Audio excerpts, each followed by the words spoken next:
Hey, how are we doing again? So, back again. Clearly, I'm not good enough to do. So, we're going to go on to the fourth base set for the DC deck build again. This is Teen Titans. Again, similar to the last set, it's a little bit different. Its focus is on ongoing cards. So, a lot of the cards within this set are focused all around that. And while they work and they're very strong in their own set, they're not necessarily as strong if you take them out of that set and mix them in with others. Or you're trying things with Crisis or whatever else it might be you want to do. But there's still several interesting aspects of the game that are worth exploring. If you've not tried it, I suggest you do. We're going to again start with the heroes, and then we're going to move on to card picks within the set that work. So without further ado, we will start with Starfire. So Starfire says, once during each of your turns, if you control 4 different card types, you can destroy a card you control. Now, I like Starfire, but she's not quick to make work. Bearing in mind that really, you'd probably like her to be utilizing herself early game so you can get rid of all the cards you don't want. But 4 different card types is not necessarily easy to get at all early game. Your starter cards are obviously that. Weaknesses don't count as a type. So while she's okay, I find her one of the slower, more difficult heroes to utilize within this. So this is a kind of approach with caution card is Starfire. Next one, Beast Boy. So Beast Boy says, once during each of your turns, you may discard a card. If you do, put a non-starter card with that card type and cost 6 or less from your discard pile into your hand. So this is saying that if I, for example, have a kick in my hand, I can discard that and take any superpower from my discard pile with a cost of up to 6 and put it in my hand. That's good. Again, it's not a great early game card because there's just not enough you can do with it. But towards mid and end game, the card really comes into its own. And I'd suggest that Beast Boy is really quite strong towards the end game. There's all sorts of manipulation you can do with it that just make it work. So, yeah, he's definitely a good card. Next one, Raven. So Raven says, once during each of your turns, if you control 2 or more villains, put a superpower from your discard pile into your hand. So immediately, obviously, it's once a turn, and it's asking us to control 2 or more villains, which in standard gameplay is not necessarily easy to do. That would be 2 of the cards from your hand, to put a superpower from your discard pile into your hand. The difference being in Teen Titans, because there are that many ongoing cards, several of which will be villains, it's potentially easier for that to trigger every turn. And once you get the right setup, this will kind of auto trigger every turn. You've got your 2 ongoing villains in play. You can simply go, I get a superpower to add to my hand. It might just be a kick, but it might be a really good, strong card costing 6 or 7. So Raven, again, not early doors, but once you get into sort of mid and game, she's really good. So next one, Red Robin. Red Robin says, once during each of your turns, I'm almost sick of saying that now. If you control 2 or more heroes, plus 1 power and put an equipment from your discard pile into your hand. So just like Raven, this is kind of the hero equivalent. If you've got 2 or more heroes, the chances are mid-game, end-game, you're going to have ongoing heroes in play in this set. You gain 1 extra power and you get an equipment from your discard pile into your hand. So just like Raven, it's the same idea. It's early doors, not doing a great deal. Mid-game, end-game, ends up being really good. So, yeah, if you get Red Robin, you're okay. You're on to a winner. Next one, Superboy. I'm not mad on that artwork. I don't know why. So Superboy says, once during each of your turns, if you control 2 or more different superpowers, plus 1 power and draw a card. So similar to the previous 2, but 2 or more superpowers is not difficult to attain. You're getting in a way less. You're getting plus 1 power and draw a card rather than your choice of cards from here. But that is nevertheless still a really versatile and useful power. There are a lot of ongoing superpowers in this set, so like the others, it's not difficult to trigger. And again, you'll find it easy to play.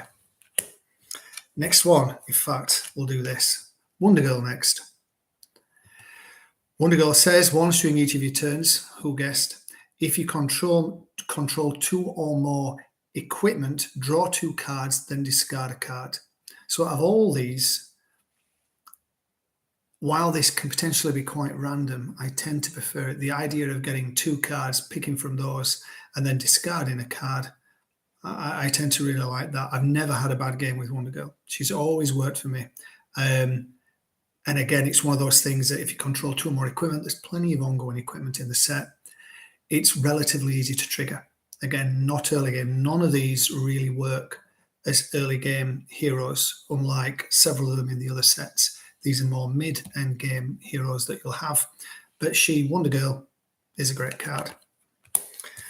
And then last, this thing. So, Blue Beetle says, once during each of your turns, if you control 7 or more cards, draw a card. So, because of all the ongoing cards, yes, it is, you will trigger it. Mid-game, end-game, you'll trigger it on most turns, and you will gain a card. But that feels less than everything else in here. And early doors, trying to control 7 cards, it's not easy with the other cards. With this, he's extraordinarily average. So he's another one of those heroes that you should play if you're looking for a challenge. Because to me, he's very underwhelming. Not my first pick. So we'll move on to heroes now. So there are a lot of good cards in this set, but some of them are very specifically good within this set and don't necessarily, if you mix them in with other sets, translate to be quite as good. But here's my thoughts on 1 or 2 anyway. So first of all, Ravager. Ravager costs 2, so dirt cheap. You get +1 power. Okay. If you control 1 or more ongoing cards, you can destroy a card in your hand or discard pile. That's potentially one of the best cards in the set for me. It works immediately. It's affordable. It's get rid of those. It's a no-brainer. That to me is a fantastic card. If that's on the board, early game, mid game, take it. Late game, you might want to get rid of it because it's just going to be 1 power each turn. Who wants that? But early game, definitely. Next one, Solstice. Another dirt cheap card. Cost 2, it is +1 power, and if you control a superpower, draw a card. So this is one of these cantrip cards that almost replaces itself. It's an absolute no-brainer. You never, even endgame, you're still going to love the card because it's simply giving you another card. So it works early game, it works endgame. Solstice is just a no-brainer. If it's in the lineup, get it. Next, Tim Drake. Tim Drake says, put a hero from your discard pile into your hand. What's not to love about that? That's fine. And then gain an equipment from the lineup. There's no cost limitation to that. He's not cheap. He costs 6 as a card, which is certainly not going to be able to afford early doors. However, the ability to put a hero straight into your hand is great. That's what you're going to get your power and so on from that turn. And in addition, gaining equipment from the lineup. It's just great. Tim Drake, really good value. Next, Vic Stone. This is one of those kind of just shut up and let me win. You draw a card for each different ongoing card you control. So when we play with this, we will quite easily be drawing 5 or 6 cards every time we play this. That's ridiculous. Absolutely ridiculous. So if he's in the lineup, you just buy him, and then you probably just win. So next one, another really great card. Daughter of Trigon. Again, very expensive, costs 7, but says you pay 1 less to defeat villains and supervillains this turn for each different card type you control. So 1 less, you suddenly think, is that good? But if you control, say, 4 card types, which is not difficult in this set with all the ongoing cards, That means that every villain and every supervillain will cost 4 less. So you can potentially take out several cards at once with this.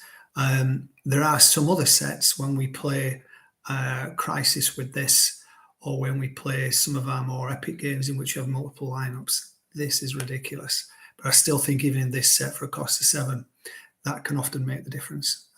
Great card. Next, we'll move on to villains. Now, villains in this set, I find a little bit underwhelming. I think there are several decent cards in there, but none of them which really, or few of them which stand out as, wow, that's my go-to card in this set. But here are some that I do think are good and I always look for. First one, Zookeeper. Truly horrific name. So he says cost of 2, again, easily affordable. Here's nothing the turn you're playing other than ongoing. And then defense, you can discard this card from play to avoid an attack. So when you need a defense, he's sat in play, and he's an ongoing villain. He's another villain that you control each turn for a cost of 2. Bonkers. If it's there, get it. Next one, another ongoing villain, Lady Vic. Lady Vic costs 4. She does nothing the turn you play her. However, she is ongoing, and when on the turn you choose to discard her, you gain an extra 2 power. This literally sits there as another ongoing card, a villain that you control. However, on that turn where you're like 1 potentially short of buying the key card, that will make the difference for you. So again, it's not incredible, but the number of times that will buy you the card that you really desire. It happens. Next, Mammoth. I wouldn't really describe him as a mammoth looking at him. Anyway, Mammoth says 5 costs, so okay, quite affordable, plus 2 power. Meh. However, he's a defense, and you may discard this card from your hand to avoid an attack, as with all defenses. If you do, draw 2 cards, and you may destroy a starter card in your hand or discard pile. Fantastic. For me, that's the best defense card in the set. I will always go to that defense card. It's just terrific. If he's there, buy it, because it's just value. And the last villain card I've picked for this is Match.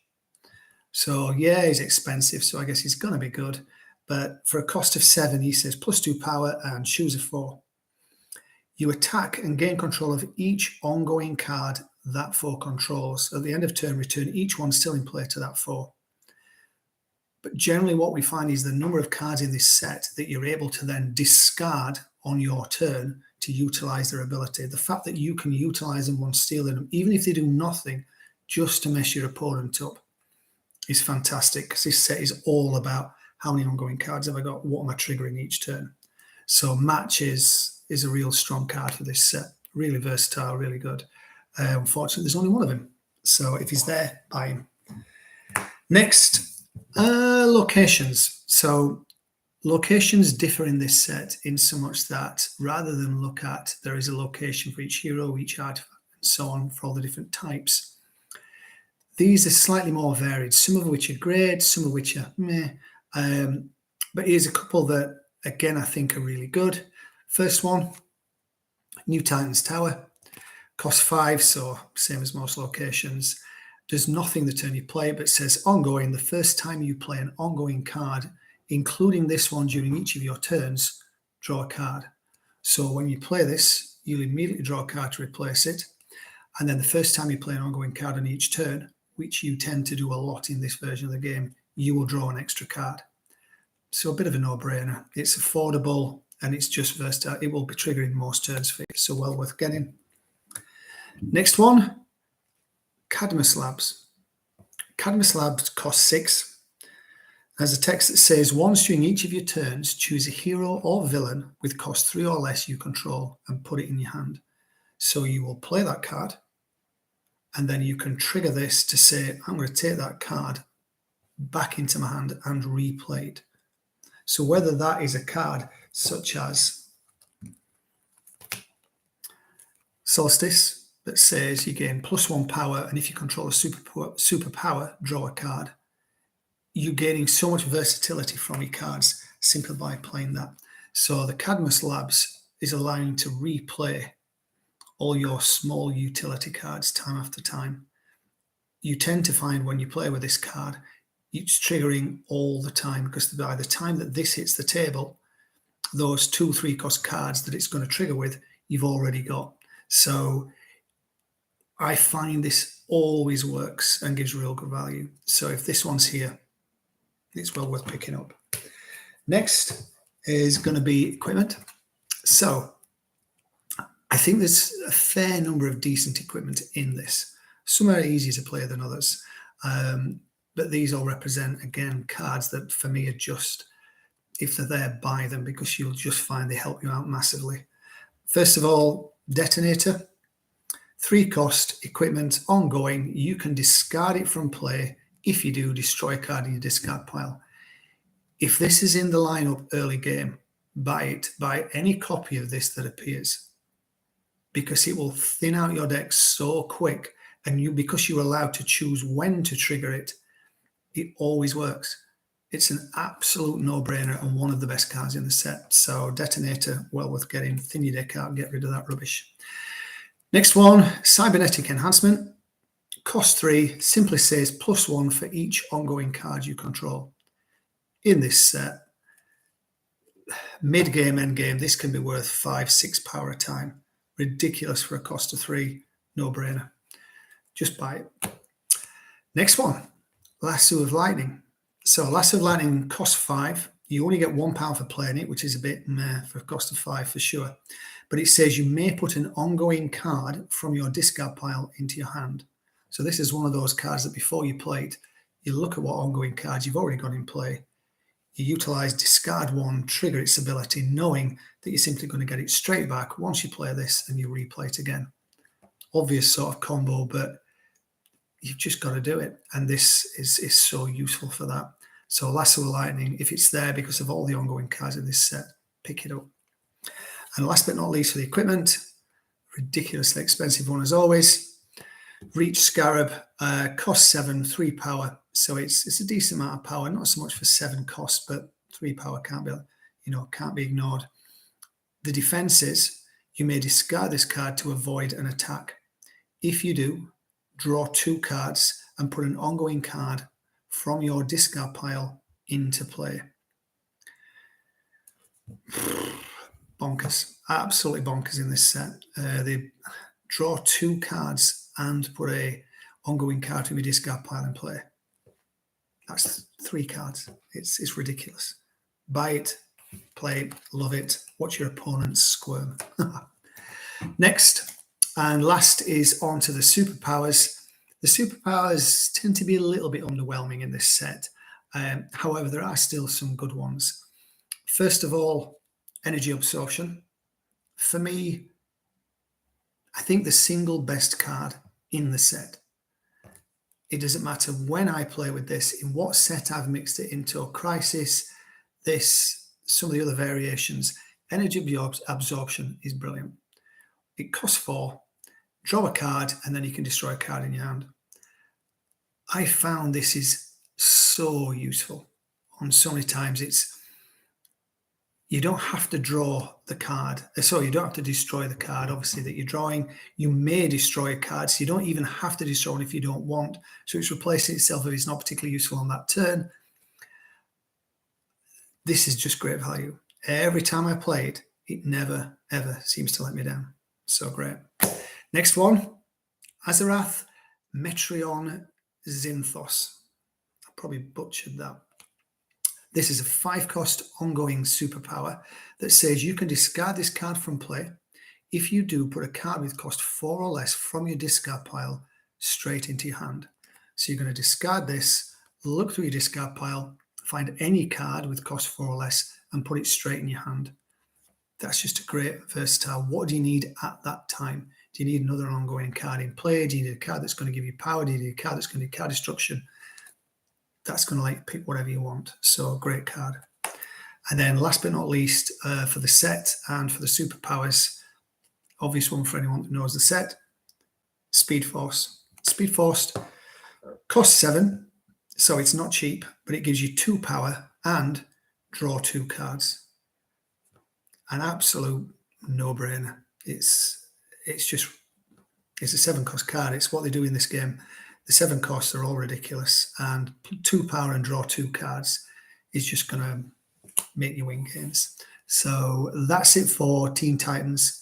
A bit of a rundown of the heroes and of the various cards and my sort of picks. Again, let me know what you think. Be interested to hear, and I'll move on to the other sets soon. Okay, take it easy. Bye.